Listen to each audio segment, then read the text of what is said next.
invite Achyut Kant Jain. Achyut Kant Jain is currently an assistant professor at the Center for Jain Studies, Jain University, Bangalore, Karnataka, India. He is currently pursuing his PhD from Jain Vishwabharati Institute, Ladnam, Rajasthan, India. His research focuses on application of causality in Jain philosophy. Additionally, he has earned MPhil, gold medalist with UGC JRF from Sri Lal Bahadur Shastri National Sanskrit University, New Delhi, MA in Jainology and Comparative Religion and Philosophy from JVBI Ladnam, and Shastri degree, which is equivalent to BA from Jagadguru Ramachandra Acharya, Rajasthan Sanskrit University, formerly known as Rajasthan Sanskrit University, Jaipur. His topic is also on causality only, his research topic. Understanding causality in Jaina philosophy, unpacking the principles of Sadasat Karyavada and Bheda Bhedavada. अनंत धर्मणस्तत्वं पश्यन्ति प्रत्यगात्मना अनेकांतमयी मूर्ति नित्यमेव प्रकाशताम। आदरणीय Nagraj sir, उपस्थित सभी सभासद, मेरा जो presentation का topic है वो बहुत सूक्ष्म फिलोसॉफिकल डिबेट्स हैं जो इंडियन फिलोसफी में होती हैं in regard to Jain philosophy. इसको मैं बहुत सरल शब्दों में आप लोगों को समझाऊंगा ताकि ये फिलोसॉफिकल जार्गन बन के ना रह जाए और हम कुछ इसे सीख पाएं और समझ पाएं।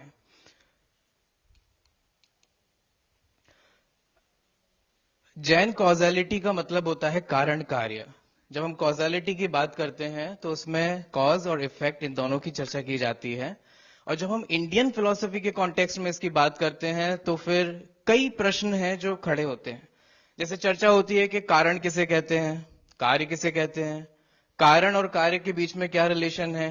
तो ये कुछ डिबेट्स हैं जो चलती हैं। उसमें से इंडियन फिलोसफी के अंतर्गत एक सांख्य फिलोसफी है जो कहती है सत्कार्यवाद, जो सत्कार्यवाद को सब्सक्राइब करती है और कहती है कि कार्य जो है वो कारण में पहले से ही विद्यमान है। कोई भी कार्य होने से पहले वह कारण में पहले से ही विद्यमान है। वहीं इसके अपोजिट न्याय और वैशेषिक फिलॉसफी है, वह यह कहती है, असत कार्यवाद को कहती है, वो कहती है कि नहीं, ऐसा नहीं होता।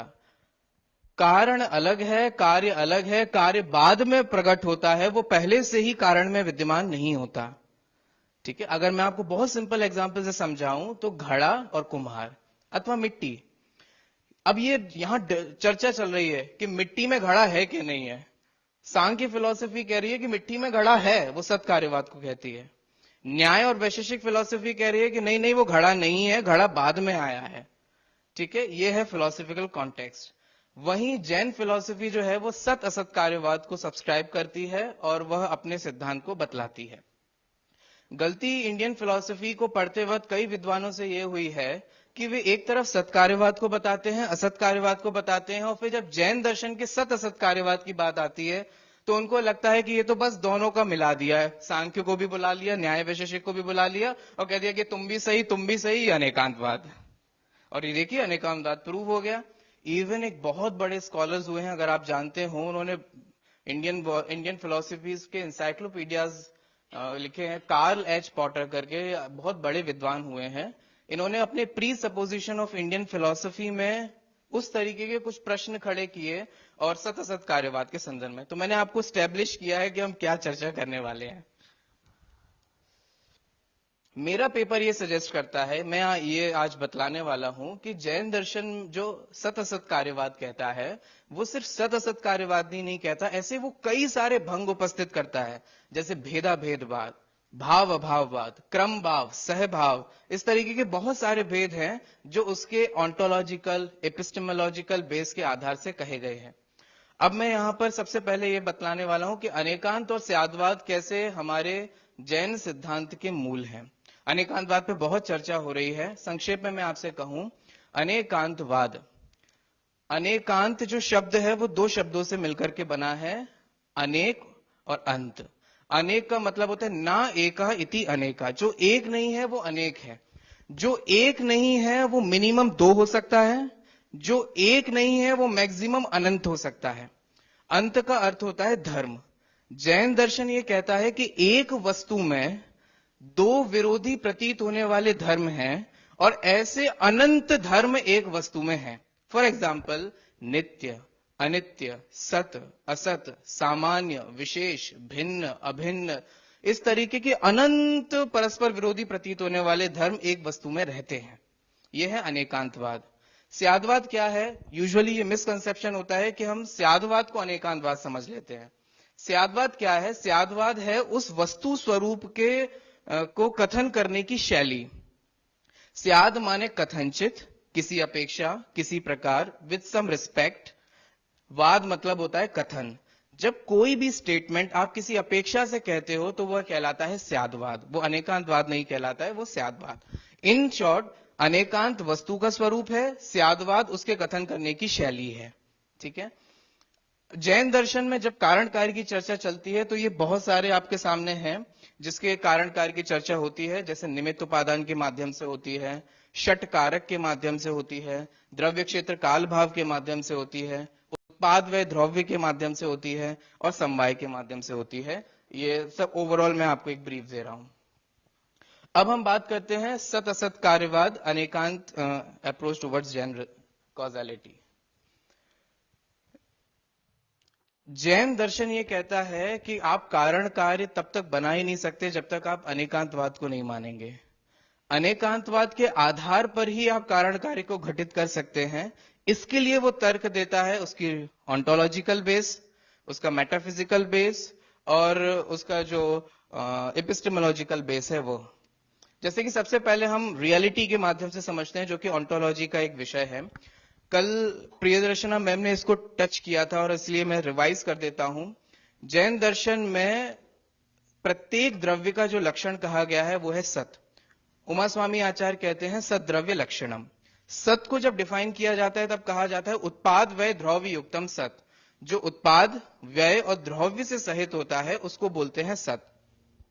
उत्पाद व्यय द्रव्य आपको समझ में आया ही था कल। उत्पाद का मतलब होता है द्रव्य में जब कोई भी नवीन पर्याय होती है, कोई भी नया मॉडिफिकेशन होता है, ठीक है, वह कहलाता है उत्पाद। द्रव्य में जो पूर्व पर्याय का नाश होता है वह कहलाता है व्यय, और द्रव्य में जो स्थिरता है, परमानेंस है, वह कहलाता है उसका द्रव्य पार्ट। कल आपको याद होगा उन्होंने गोल्ड का एग्जाम्पल देकर आपको वो बात समझाई थी। अब ये जो उत्पाद व्यय द्रव्य है ये सभी द्रव्यों पे घटित होता है, माने ये इसकी रियलिटी है, ये इसकी ऑन्टोलॉजी है। अगर आप उत्पाद व्यय द्रव्य नहीं मानेंगे तो आप कुछ भी नहीं समझ पाएंगे अकॉर्डिंग टू जैन फिलॉसफी।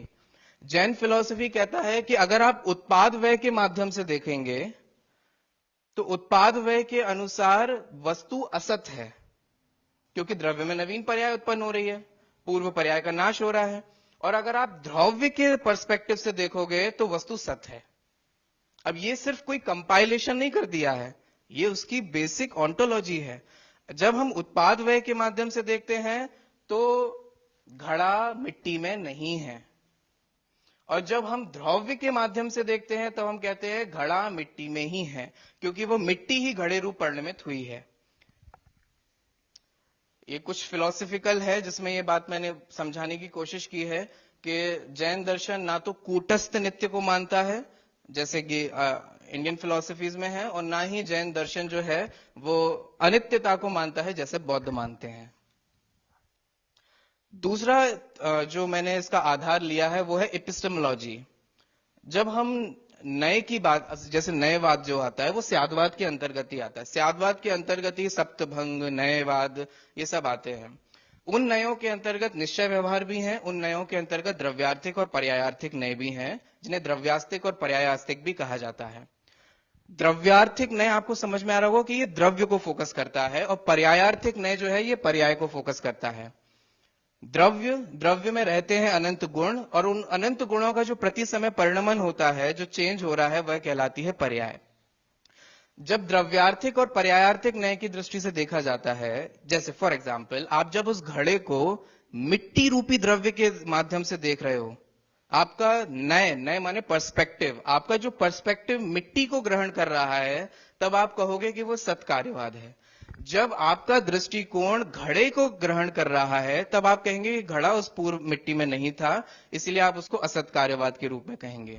तो जब आप इन नयों के माध्यम से उस वस्तु को देखते हैं, द्रव्यार्थिक और पर्यायार्थिक नय के माध्यम से, तब यह आप सत असत कार्यवाद होता है। तो इसीलिए जैन दर्शन उसको सत असत कार्यवाद कहता है।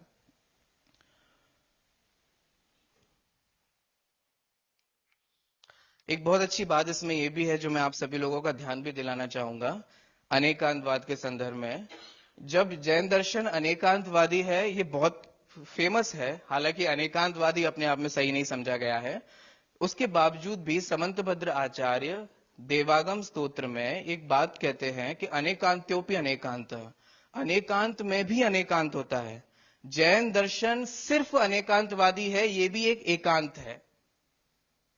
इसीलिए आप जैन दर्शन को सर्वथा अनेकांतवादी नहीं कह सकते हैं, क्योंकि जैन दर्शन एकांतवाद को भी मानता है। वही एकांतवाद ही उसका नयवाद है, वो एकांतवाद ही उसका स्यादवाद है। तीसरा जो दृष्टिकोण इसमें दिया गया है मेटाफिजिकल, वो उसमें या सोटोरियोलॉजिकल भी आप देख सकते हैं। इसमें बात की गई है पोटेंशियलिटी और रियलिटी की, माने द्रव्य की शक्ति और उसकी व्यक्ति। यहां यह कहा जा रहा है कि जब आप शक्ति की अपेक्षा से देखेंगे तो द्रव्य या किसी भी वस्तु का जो परिणमन है वो उसमें पहले से विद्यमान है। फॉर एग्जाम्पल, जब आप शक्ति की अपेक्षा देखेंगे ना, तो मिट्टी में घड़े रूप परिणमन होने की शक्ति है, तभी वो घड़े रूप परिणमन हो पाया है, तो उस अपेक्षा से वह सत्य है। और जब आप व्यक्ति की अपेक्षा देखेंगे, व्यक्ति मतलब पर्सन नहीं, प्रगट पने की अपेक्षा, उसकी रियलिटी की अपेक्षा आप देखेंगे, तब कहा जाएगा कि नहीं, मिट्टी जो है वो मिट्टी रूप अवस्था में है, वो पिंड रूप अवस्था में है, लेकिन वो घड़े रूप अवस्था में नहीं है, इसलिए वो असत है। तो जब आप रियलिटी की अपेक्षा और पोटेंशियलिटी की अपेक्षा से देखते हैं, तब ये कहा जाता है कि वस्तु जो है वो सत असत कार्यवाद है। जैसे हमने सत असत कार्यवाद को समझा, वैसे ही थोड़ा सा टेस्ट है ये भेदाभेदवाद का। अब ये भी डिबेट चलता है कि जो कारण और कार्य है, इनमें भेद है कि अभेद है। क्या कारण कार्य ये एक ही है या कारण कार्य अलग अलग है? तो वही अलग ऐसी सब प्रश्न। जैन दर्शन कहता है कि ना ये सर्वथा एक है, ना ये सर्वथा अनेक है, ना ये सर्वथा भेद है, ना ये इनमें सर्वथा अभेद है। तो उसी तरीके से मैंने कुछ आपको प्राइमरी रिसोर्सेज दिए हैं, वृत्तिकार अभयदेव सूरी जी का, वादिदेव सूरी जी का, विशेष आवश्यक भाष्य का, और आप इसी को अन्य दृष्टियों से देखेंगे तो आपको बहुत कुछ मिलेगा। एक इसका प्रयोग आपको कुंद कुंद आचार्य के पंचास्तिकाय ग्रंथ में देखने को मिलता है, जहां वे कहते हैं भावस्य नत्थि नाशो नत्ति अभावस्य होदि उत्पादो। भाव का कभी नाश नहीं होता और अभाव का कभी उत्पाद नहीं होता। कुछ गाथाओं के बाद एक कंप्लीटली अपोजिट इससे स्टेटमेंट देते हैं कि भावस्य होती उत्पादो और अभावस्य होती नाशो, कि भाव का नाश भी होता है और वो। तो ये जो आपको कई बार कंफ्यूजन क्रिएट कर सकता है, वो सत असत कार्यवाद के संदर्भ में है, जिसको उन्होंने स्वयं समझाया है कि जैन फिलॉसफी रीइंकार्नेशन को मानती है। आत्मा जो है वो सत है, उसकी मनुष्यादिक जो पर्याय हैं वे असत है, वे परिणमन को प्राप्त होती हैं। तो वहां पंचास्तिकाय में उन्होंने सत असत कार्यवाद को इस दृष्टि से समझाया है। मैंने आपको थोड़ी सी कोशिश की है, मुझे लगता है मेरा समय हो गया है, इसीलिए ये थोड़ी सी कोशिश की है आपको सत असत कार्यवाद को समझाने की। ऐसे ही क्रम और अक्रम रूप से हैं। ये एक चर्चा होती है कि कारण और कार्य में क्या क्रम है, क्या ये एक समय में ही होती है, क्या ये कारण के बाद कार्य होता है। ऐसे ही एक दूसरी चर्चा है कि क्या कारण और कार्य जो है वो सदृश है कि असदृश है, क्या कारण जैसा ही कार्य होता है कि कारण के जैसा कार्य नहीं होता। तो ऐसे बहुत सारे भंग हैं जो जैन दर्शन के अनेकांतवाद को समझाते हैं। और मेरा कहने का तात्पर्य इतना ही है कि इसमें सिर्फ दो फिलॉसफी को सिंथेसिस नहीं है, कंपाइलेशन नहीं है। जैन दर्शन में एक बहुत स्ट्रांग उसके मेटाफिजिक्स है, ऑन्टोलॉजी है, एपिस्टेमोलॉजी है, जिसके आधार से वो वस्तु का कथन करती है और निरूपण करती है। Thank you so much for listening. Wonderful, Achyut ji. It was a wonderful presentation. Kamini ji has a question, and as usual, Sunil ji also has a question. Okay, so. Do the properties change or do they remain constant according to Jainism? It's a very good question. According to Jain philosophy, properties, which is attributes or qualities, are not changed. Although they are changing continuously, perpetually, but they are not changed completely. Then what aspects would change? Suppose from a gold you are making bangle, what would remain constant and what would change? By properties, what you are saying? The qualities of it. Quality. Now, because my question is always I think, because we say according to Nyaya, they turn into completely different. So milk turning into curd, because the properties have changed, therefore it is a curd, otherwise it would remain same. And according to Sankhya, it would not. Then what is the Jain position about the properties, or is it only talking about transformation, or is it talking about a complete change? Okay, very nice question. In this regard also, Jain Acharya says that we are not Ekanti. In some perspective, the attributes are changing, and in some perspective, attributes are constant. So each and every attribute or property is continuously changing in each and every samay. So in this regard, it is changing. For example, soul having infinite attributes, for example, consciousness, knowledge, etc. So the knowledge is continuously changing, but also knowledge will always remain knowledge. In that sense, it's not changing. So Jain philosophy subscribes to this Anekanta philosophy in the attributes and their modifications. Thank you. Yeah, my question was more on the lines of when you say Jain logic. I read, since I'm not from the Jain tradition, that there are disagreements between the Shvetambars and the Digambars on what are considered as canonical texts. And say, like Kunda Kunda Acharya was from what is present day Tamil Andhra region.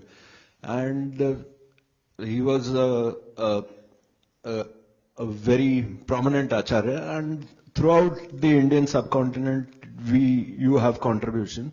So, when you talk about a Jain logic and a Jain stand, so is that comprehensive, covering both sides of the Jain tradition? And second, how did it evolve? And later on, coming to more contemporary times, were there any further developments, modifications to the dialectic thought?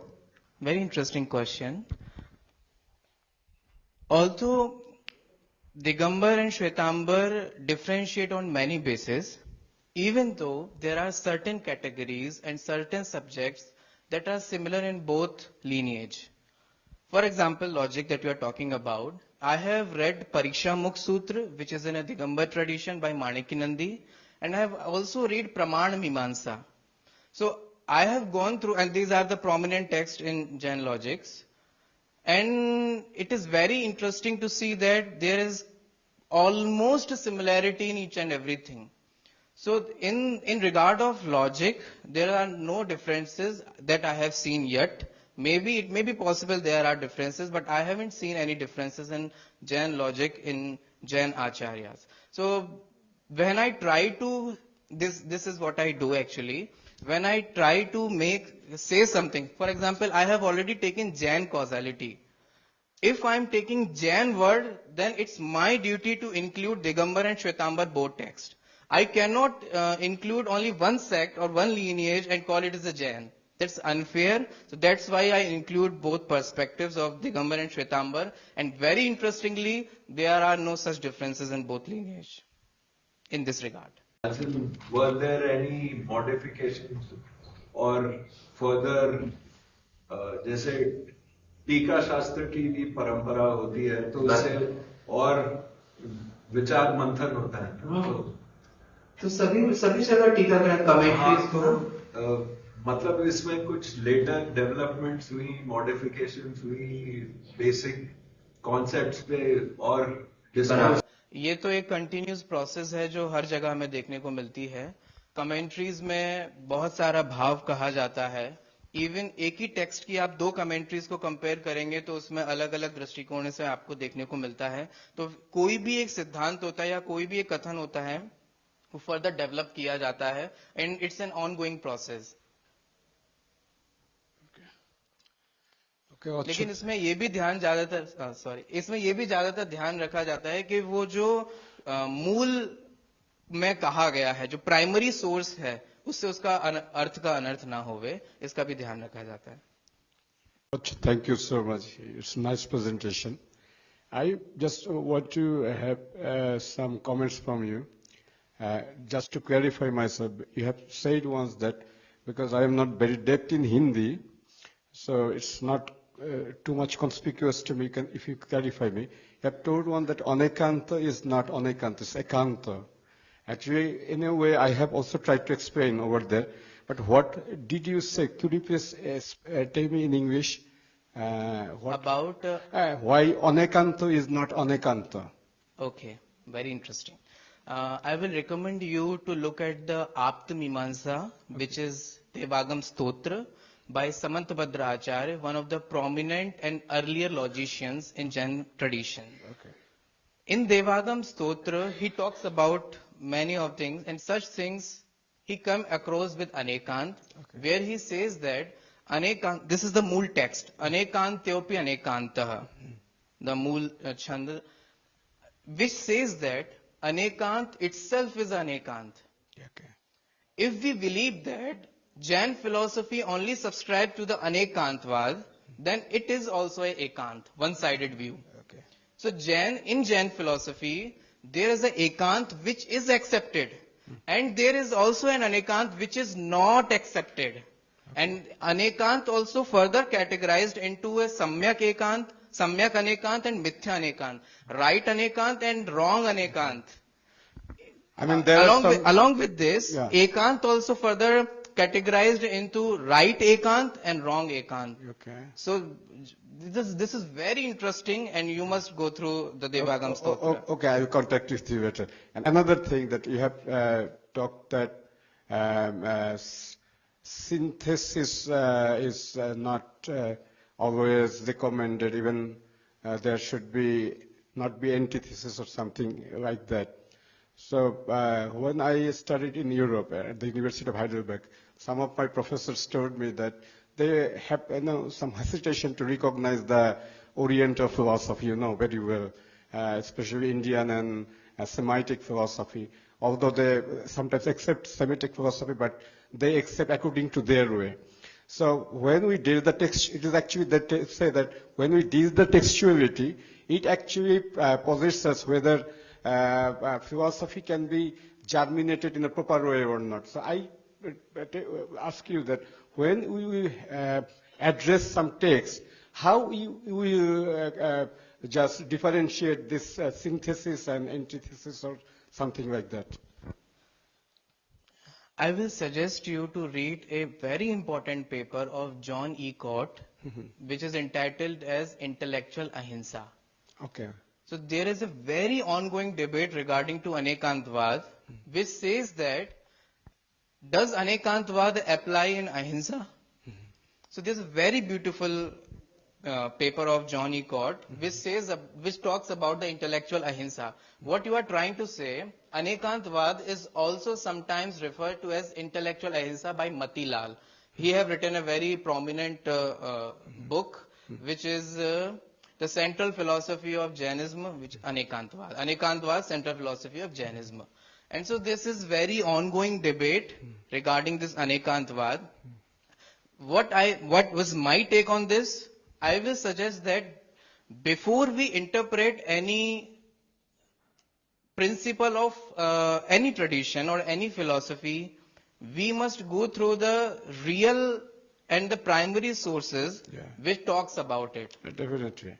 First, we have to understand Anekantvad as depicted in Jain primary sources. Then we can interpret in regard to that. What Sunil ji have also said, in commentaries there are further developments, but that developments do not hurt the pure soul of the actual statement. Western commenters, they translated from the original text and thereafter they wrote the commentaries. So they actually considering themselves the authentic authority to describe and analysis on this fact. So the problems arise here. Okay, thank you very much.